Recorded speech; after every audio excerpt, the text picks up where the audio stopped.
this is just me summarizing a little bit of the last one, but um, I think that when you want to do good and you try to do it by your own might, your own strength, and like your own self discipline, it is just really not, it's not feasible to do it.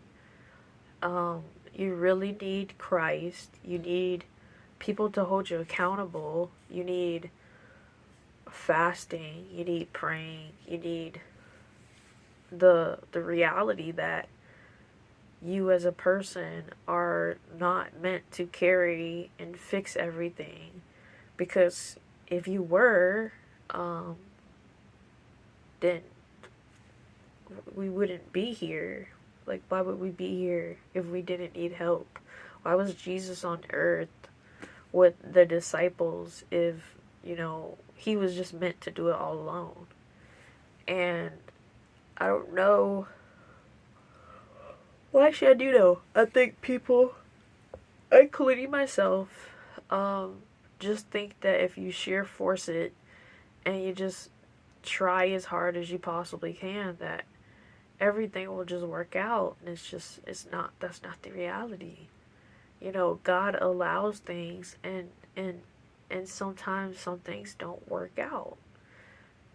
And you have to go to God about being within his law and being within his type of mindset, and just learning that the inconsistency of being a person is just a part of what we have to do while we're in this life. And you have to forgive yourself.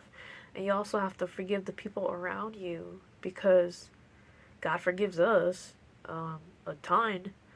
Because sometimes I'll see other people and I'll be like, man, Jesus, I did that too. And I have to forgive them.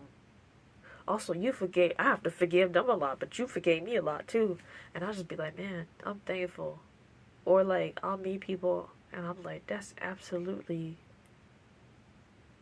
really bad. But God still loves those people.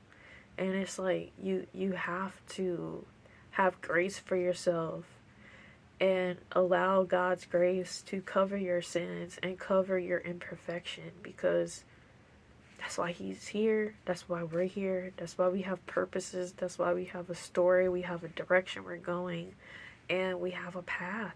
And we just have to ask God to help us in those paths and within ourselves, and